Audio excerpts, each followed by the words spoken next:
Hello dear learners, this is Saumya and welcome to English over चाय।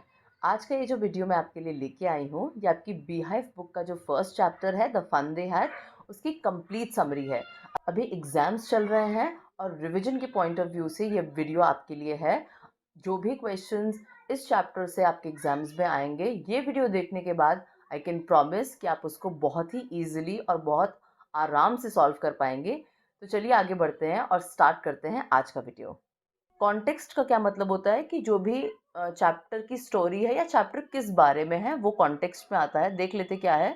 1951 में ये publish हुआ था। ये जो फन दे हैड चैप्टर है, जो स्टोरी है, इस चैप्टर में जो स्टोरी ये टॉमी और मार्गी नाम के दो बच्चों की है, वो 2157 ईयर में यानी कि फ्यूचर सोसाइटी में सेट है। एक ऐसा फ्यूचर है जहाँ पे एजुकेशन ऑटोमेट हो गई है, यानी कि ऑटोमेटिक हो गई है। कंप्यूटर से और रोबोट्स से बच्चे पढ़ रहे हैं और ह्यूमन टीचर्स का अब फ्यूचर के सोसाइटी में कोई भी काम नहीं है, ह्यूमन टीचर्स नहीं होते हैं। ये आपने चैप्टर में भी पढ़ा होगा, पर ये एक आपके रिवीजन के लिए तो मैं बहुत ही मेन पॉइंट्स जो है वही कवर कर रही हूँ इसमें, तो आप बहुत ध्यान से इस वीडियो को देखिएगा। समरी देख लेते हैं इस चैप्टर की क्या है। मैंने बताया आपको कि 2157 में ये स्टोरी सेट है और एजुकेशन जो है वो मशीन्स के थ्रू होती है। Discovery of the book, Tommy और मार्गी नाम के जो दोनों बच्चे हैं, ये ओल्ड बुक, इनको एक पुरानी सी बुक मिलती है, एक्चुअल जो किताब होती है वो मिलती है टॉमी के एटिक में। एटिक का क्या मतलब होता है, आपने देखा होगा वेस्टर्न जो सोसाइटीज़ होती है वहाँ पे एक हट शेप के घर होते हैं ज़्यादातर जो फॉरेन कंट्रीज़ में, तो वो एक स्टोर रूम टाइप का हो गया। वहाँ पे लोग अपने घर का जो भी कबाड़ होता है वो सब सामान रखते हैं, तो वहीं पे ही टॉमी को भी एक बुक मिलती है। बुक जो होती है वो पास्ट के बारे में होती है, यानी कि पास्ट में जो ट्रेडिशनल स्कूल्स होते थे, यानी कि आज के समय के जो स्कूल्स होते थे। जब हम फ्यूचर सोसाइटी की बात कर रहे हैं तो फ्यूचर का जो पास्ट है वो क्या हुआ, जो आज का समय है। ठीक है, आप जो स्कूल्स जाते हैं, अपने टीचर्स से पढ़ते हैं, रिटन एग्जाम्स देते हैं, ये सारी चीज़ें अभी की जो टाइम में हो रही है, ये फ्यूचर में नहीं होती थी। तो ये ट्रेडिशनल स्कूल्स कैसे होते थे, बिल्डिंग होती थी, वहाँ बच्चे पढ़ने जाते थे, ये सारी चीज़ें इस बुक में मैंशनड है।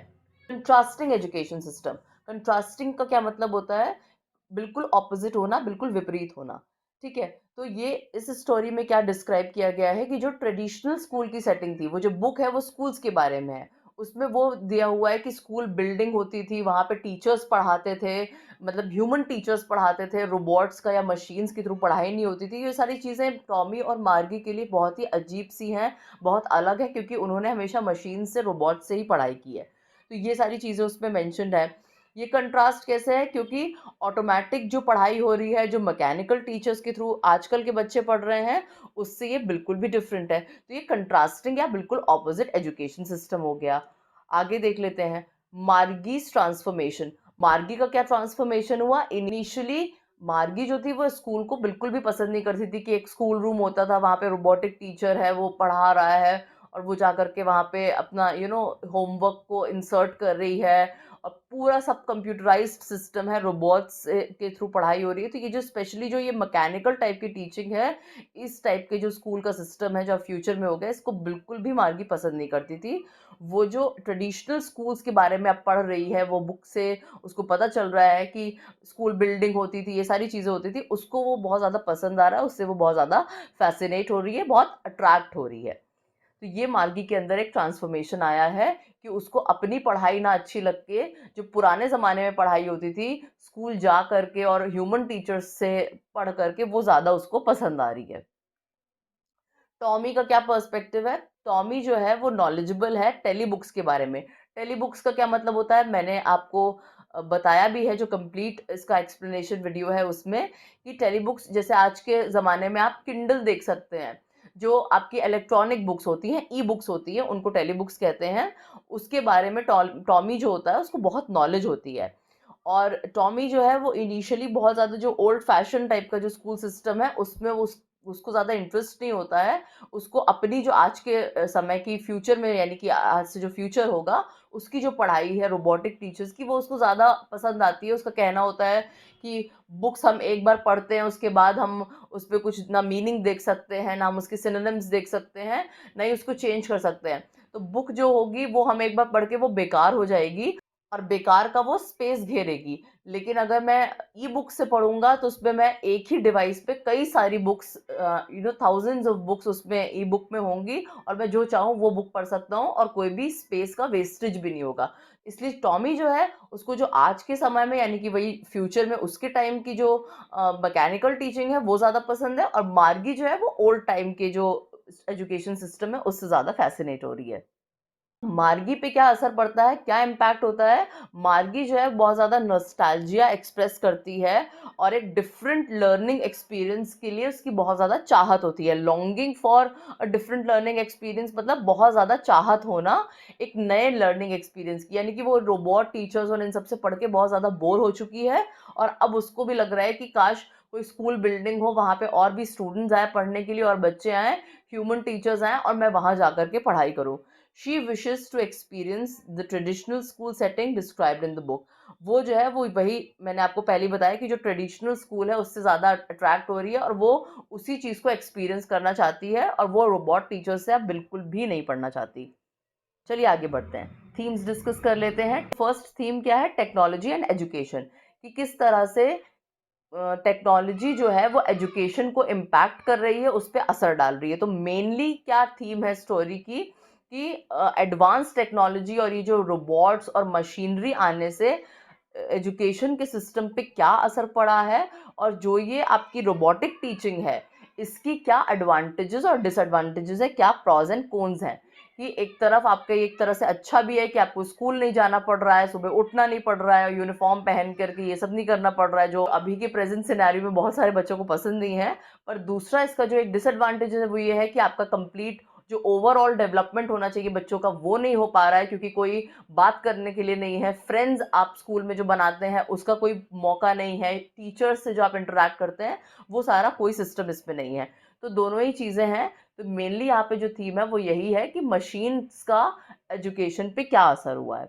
दूसरी जो थीम है वो है नॉस्टैल्जिया, यानी कि पुरानी बीती यादों को याद करना। नॉस्टैल्जिया की थीम है कि जो मार्गी और टॉमी है उनको एक बुक मिलती है जिसमें पुराने स्कूल, ट्रेडिशनल स्कूल के सिस्टम के बारे में बताया गया है। और मार्गी जो है अब वो बहुत ज़्यादा उसकी चाहत है कि जिस तरह पुराने ज़माने में जैसी पढ़ाई होती थी उसको भी काश वो करने का मौका मिले। तो वो जो है उसके डिसएडवांटेजेस देख रही है मार्गी जो है, कि उसको बहुत ज़्यादा बोरिंग लगता है कि वो एक मशीन के सामने बैठ रही है और एक मशीन उसको, रोबोट जो है वो उसको पढ़ा रही है। वो ना अपनी फीलिंग्स कह सकती है, ना उसको अपनी कुछ बात बता सकती है। तो उसको ये चीज़ ज़्यादा फ़ैसिनेट कर रही है। बट टॉमी जो है उसका दूसरी तरह से सोचना है।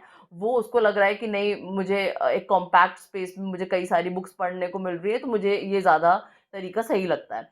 तो नॉस्टैल्जिया वही है कि पुराने समय को याद करना या पुराने जो ट्रेडिशनल स्कूल सिस्टम्स होते थे उनकी याद करना। नेक्स्ट थीम जो है वो है आइसोलेशन वर्सेस सोशल लर्निंग की, कि मैकेनिकल और जो आइसोलेटेड लर्निंग है, आइसोलेशन मतलब होता है अकेले रह के पढ़ना। मार्गी और टॉमी जो है वो आइसोलेटेड लर्निंग करते हैं, अकेले रह के पढ़ते हैं। इसको कंट्रास्ट किया गया है, बिल्कुल ऑपोजिट है ये लर्निंग किस चीज़ से? कम्युनल लर्निंग से, यानी कि सोशल लर्निंग से, जो आज के समय में होती है। जैसे आप लोग पढ़ते हैं कि साथ में क्लास में बैठ करके कई सारे बच्चे, 30-40 बच्चे एक साथ पढ़ते हैं, वो आपकी कम्युनल या ग्रुप लर्निंग हो गई। तो ये जो दो अलग अलग तरीके की लर्निंग है ये हाईलाइट कर रही है कि जो ट्रेडिशनल एजुकेशन थी, यानी कि जो अभी स्कूल बिल्डिंग में जाके पढ़ाई जो हो रही है, आप लोग जैसे पढ़ रहे हैं, उसका एक सोशल एस्पेक्ट है कि आप फ्रेंड्स बना रहे हैं, आप सबसे इंटरेक्ट कर रहे हैं, आपका हर तरह से डेवलपमेंट हो रहा है। पर टॉमी और मार्गी जो है जो अकेले रह के पढ़ रहे हैं, इनका कोई सोशल डेवलपमेंट नहीं हो रहा है। तो ये बहुत ज़्यादा ड्रास्टिक है, बहुत ज़्यादा एक तरह से डेंजरस है। की इवेंट्स, यानी कि जो मेन इंपॉर्टेंट इवेंट्स इस चैप्टर के वो अब हम देख लेते हैं। एक ओल्ड बुक मिली, उसकी डिस्कवरी हुई टॉमी के एटिक में, ये पहला आपका इवेंट हुआ। दूसरा इंपॉर्टेंट पॉइंट क्या है कि ट्रेडिशनल स्कूल्स और ह्यूमन टीचर्स के बारे में उस बुक में दिया हुआ है और उसको मार्गी और टॉमी दोनों लोग पढ़ रहे हैं। तीसरा इंपॉर्टेंट इवेंट क्या हुआ है कि ट्रेडिशनल एजुकेशन और ऑटोमेटिक रोबोटिक एजुकेशन के बीच में कंट्रास्ट दिखाया गया है, ऑपोजिशन दिखाया गया है कि दोनों कितनी ऑपोजिट चीज़ें हैं। और चौथा इंपॉर्टेंट या मेन पॉइंट क्या है कि मार्गी जो है उसका एक इवॉल्विंग परसेप्शन हो रहा है स्कूल के बारे में। यानी कि उसने अभी तक वो बोरिंग सा एक रोबोट से ही पढ़ाई करती आ रही थी, लेकिन जब उसने इस सारी की चीज़ों को देखा तो वो बहुत ज़्यादा और इवॉल्व हो रही है और उसका बहुत ज़्यादा अंदर से चाहत हो रही है कि वो भी फ्रेंड्स बनाए या स्कूल जा करके वैसी पढ़ाई करे। तो ये आपके मोटे मोटे 4 पॉइंट्स हो गए जो आपके मेन इवेंट्स हुए हैं स्टोरी में, उससे रिलेटेड है।